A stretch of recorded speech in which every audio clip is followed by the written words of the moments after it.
¿Qué tal? ¿Cómo les va? Bienvenidos. Aquí estamos comenzando con un nuevo programa de Fórmula Sports. Hoy programa especial, al menos en esta primera etapa. Ya vamos a hablar con varios de nuestros corresponsales en distintas partes del mundo, pero hoy lo importante es que es el cumpleaños número 115 de uno de los grandes equipos del mundo. Estamos hablando de Boca Juniors, que un día como hoy se fundó hace muchos años atrás, y por eso estábamos iniciando este programa con la 12. A ver, un club que ya sabemos cómo viene trabajando, sobre todo en los últimos años, el último campeón también del torneo argentino. Y ustedes saben que nosotros tenemos un plantel periodístico muy plural en cuanto a los equipos, con periodistas especializados en Boca, periodistas especializados en River, San Lorenzo, Independiente, y por supuesto creo que hoy es muy importante reconocer la historia de un equipo como es Boca Juniors, que hace tantos años, pero un día como hoy, precisamente 115 años atrás, pasaba esto. Comenzamos con el programa del día de hoy, este primer bloque especial de Club Atlético Boca Juniors, que está cumpliendo años. El lunes 3 de abril de 1905, 5 jóvenes se reunieron en la vivienda de uno de ellos con el gran propósito de fundar un club de fútbol. La vivienda en la que se llevó a cabo fue la de Esteban Baglietto. Los otros 4 invitados eran Alfredo Scarpati, Santiago Sana y los hermanos Juan y Teodoro Farenga. Luego de varias horas de deliberaciones y a raíz del aumento en el tono de las discusiones, el padre de Baglietto expulsó de la casa a su hijo y a los otros jóvenes, quienes siguieron con el firme proyecto en la hoy histórica Plaza Solís, sobre un precario banco de ese lugar de espacios verdes donde nació la institución deportiva más popular de la Argentina hasta el día de hoy. El nombre del club fue uno de los puntos que más problemas generó entre los 5 jóvenes. Después de pasar por docenas de variantes, uno de los fundadores tuvo la idea más acertada: ponerle al club el nombre del barrio, Boca. El joven Santiago Sana hizo una salvedad: agregarle a ese primer nombre la palabra Juniors, para darle de ese modo un toque inglés que le aportaba algo más de prestigio a la denominación anterior. Otro ítem fundamental, como era el nombre del club, estaba resuelto. El glorioso Club Atlético Boca Juniors comenzaba a escribir su magnífica historia bajo la presidencia de Esteban Baglietto, de apenas 17 años de edad.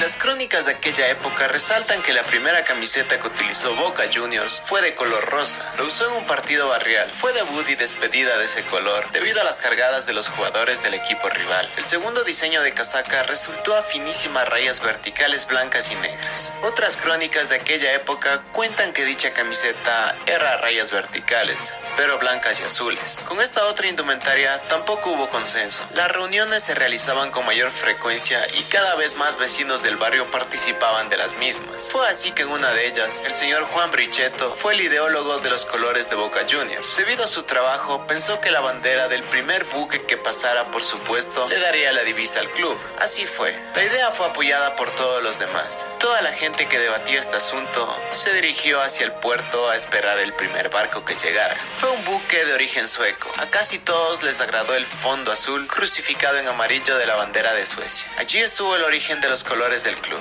Este hecho ocurrió un determinado día del año 1907. La primera casaca con estos colores fue azul con una banda cruzada en amarillo. En 1910 se empezaría a usar la tradicional azul con una franja horizontal en el medio de color amarillo oro.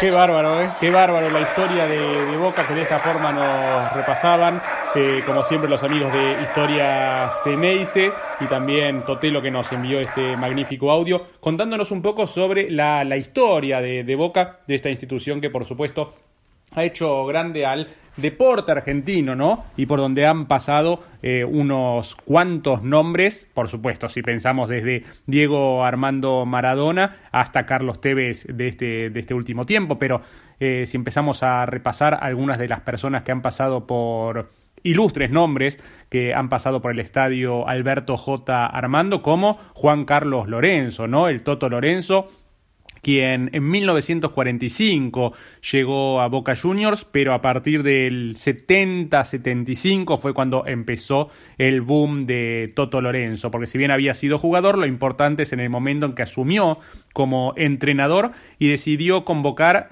para Boca algunos de los grandes nombres de aquel momento en el fútbol argentino, como Hugo Orlando Gatti, como Suñé, como Mastrangelo, Beglio, Sá y en ese momento Boca fue campeón, con 2 gritos, uno en 1976, que fue el Metro, y también el Nacional. Después, en el 78, 2 otros triunfos muy importantes, como la Copa Libertadores y la posibilidad de ir a jugar contra el Borussia alemán, a quien le ganó por 3-0, y de esta forma se quedó con aquella vieja Copa Intercontinental. Bueno, nos dejó en el año 2001 y por supuesto que sus cenizas están detrás de uno de los arcos de la Bombonera.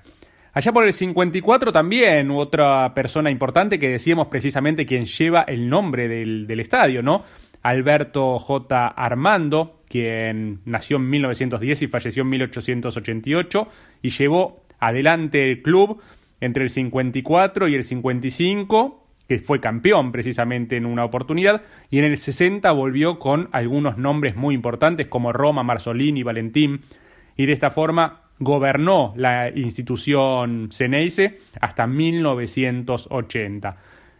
En algún momento fue un poco polémico, ¿no? Porque tenía un sistema de premios interesante. Por ejemplo, les prometía un auto a cada jugador si ganaba el campeonato o la copa, algo que en aquel momento ningún club podía imitar, y de esta forma ganó 12 torneos en 21 años y se dio el lujo de echar al goleador San Filippo en aquel momento, así que imagínense la importancia de este personaje. Después, mucho más acá, con el tiempo más cerca a nuestro. ¿Se acuerdan? En 2005, Alfio Basile también se animó a ser el entrenador de este equipo y rápidamente Boca ese mismo año ganó la Recopa Sudamericana y el torneo de apertura local.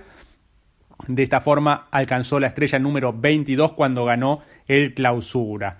Otro año interesante fue en 1995, cuando en aquel momento el presidente de la institución, Mauricio Macri, que había llegado para reformar un poco todo, el club desde la nueva Bombonera, la forma de arreglarla, y por supuesto convocó a un entrenador hasta ese momento muy exitoso de Vélez, como es Carlos Bianchi. Bueno, el resultado de esto, 4 títulos nacionales y 5 internacionales en 12 años de gestión, realmente muy increíble la campaña que hizo Bianchi. Recordemos que en el momento en que Bianchi llega a Boca, Martín Palermo y Guillermo Barros Esqueloto ni siquiera se hablaban. A ver, Palermo que llegaba de Estudiantes de La Plata, Guillermo que llegaba de Gimnasia de Esgrima.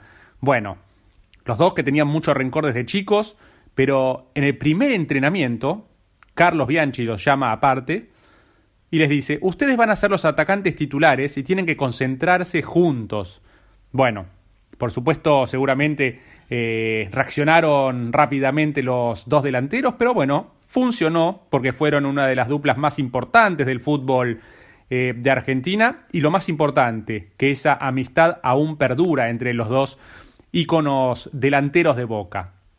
A ver, otras historias, ¿no? que giran alrededor de Boca Juniors, por supuesto, lo decíamos primero, Diego Armando Maradona, jugando y ganando uno de los torneos allá por 1981 y luego viajando al extranjero.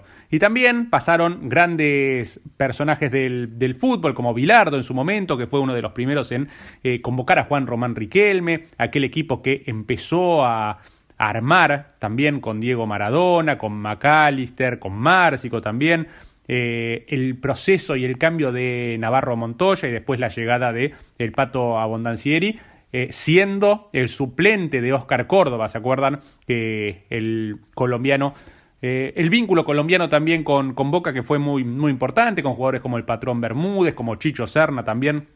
Bueno, tantos jugadores que han pasado en nuestra época, no más contemporánea, pero bueno, ya en una historia reciente. Y yendo mucho más atrás, la historia de Ángel Clemente Rojas, otro de los jugadores grandes de Boca Juniors. Bueno, a ver, todo esto lo podemos resumir con un jugador de la actualidad que transmite realmente mucha pasión por el fútbol, como es Carlos Tevez, que debutó en el club cuando tenía 17 años, en el 2001, y después de varios viajes y de participaciones en el fútbol europeo, como jugó en Inglaterra y también en Italia, volvió en el 2015 por amor a la camiseta, como había dicho, antes de irse a China y después, por supuesto, ya volver. Y bueno, a partir de ese momento, por supuesto que Carlos Tevez se convirtió ya desde el principio, ¿no?, en un ícono de este equipo. Y otro de los nombres importantes que hoy está en la parte dirigencial de Boca Juniors es Juan Román Riquelme, quien también ha ganado todo con Boca, sobre todo el recuerdo de aquella final intercontinental en diciembre del año 2000 contra el Real Madrid, con la posibilidad de esa habilitación a Martín Palermo en el comienzo del partido para darle a Boca esa copa que hacía tanto tiempo que no ganaba, y lo más importante, poner al club de la Ribera en lo más alto del mundo. Así que de esta forma, en nuestro homenaje a Boca Juniors, que de esta forma está cumpliendo años, y por supuesto no queríamos dejar pasar esta oportunidad de saludar a todos los hinchas de Boca que sabemos que constantemente nos escriben, que nos mandan mensajes, y bueno, al Ceneice, al equipo azul y oro, a la mitad más uno, en definitiva, al Club Atlético Boca Juniors, que hoy, por supuesto, tiene como presidente a Jorge Amor Ameal y que está ubicado allí en Bransen 805, en la zona de La Boca, con ese estadio que hoy tiene unos 79 años, porque fue fundado el 25 de mayo de 1940. Bueno, Boca, que fue campeón en 34 oportunidades del torneo local y por supuesto que ha ganado otros títulos internacionales, por eso, sobre todo en la época de Bianchi, tuvo un momento de muchos triunfos, ¿no? Así que si bien Boca tiene como su disciplina más importante el fútbol, también tiene actividad de básquet, de vóley, de futsal y de fútbol femenino, y también otros deportes como el boxeo, judo, karate, taekwondo, lucha, gimnasia rítmica y artística que se practican en nivel amateur en las inmediaciones del estadio Alberto J. Armando que estábamos hablando hace un ratito. Así que bueno, de esta forma hay que mencionar un dato más, que a nivel internacional es el segundo club con más títulos oficiales en el mundo, que tiene 22, entre los cuales tiene 18 a nivel de FIFA y Conmebol y 4 de las copas rioplatenses de la AFA y de la Asociación Uruguaya de Fútbol.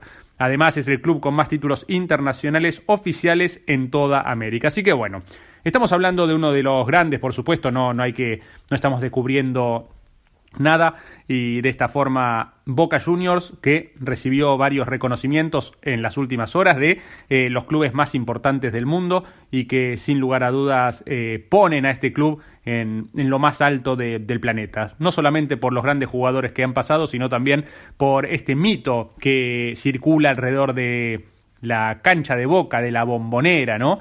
Que tiembla y de que cualquier jugador del mundo siempre sabe la importancia de venir a jugar alguno de los partidos aquí a la Boca con un personaje también protagonista muy importante, y por eso se debe su nombre, como es la 12, que también los hinchas de Boca, la mitad más uno, como son llamadas, todos los años acompaña al equipo, y por supuesto lo importante siempre es que hay que mencionar que Boca en un principio era solamente un club de fútbol, y después todos esos deportes que le decía los empezaron a sumar allá por 1923, y pasó a ser como un club social, que eso es lo más importante, sobre todo en estas latitudes, ¿no? Porque tal vez hablamos de equipos como Boca en Europa que son totalmente privados, que son sociedades anónimas con inversores y que también cotizan en bolsa, pero no, Boca es un club social que lo hace de una manera muy interesante, y tiene también su lado de la fundación, por el lado de Boca Social, que ayuda a la comunidad, sobre todo a la zona de La Boca, los alrededores del estadio Alberto J. Armando. Por eso, señoras y señores, con este audio que estamos escuchando de fondo de la 12, nosotros nos vamos a ir a la primera tanda y saludamos por supuesto a nuestro amigo y compañero Sergio Rosenthal, el especialista en Boca Juniors, que el próximo martes tendrá un programa donde seguramente nos contará varios detalles de su historia junto a Boca Juniors. Señoras y señores, arrancamos con el programa del día de hoy. Momento de hacer una pausa y en instantes ya tenemos las primeras entrevistas de hoy. Ya volvemos.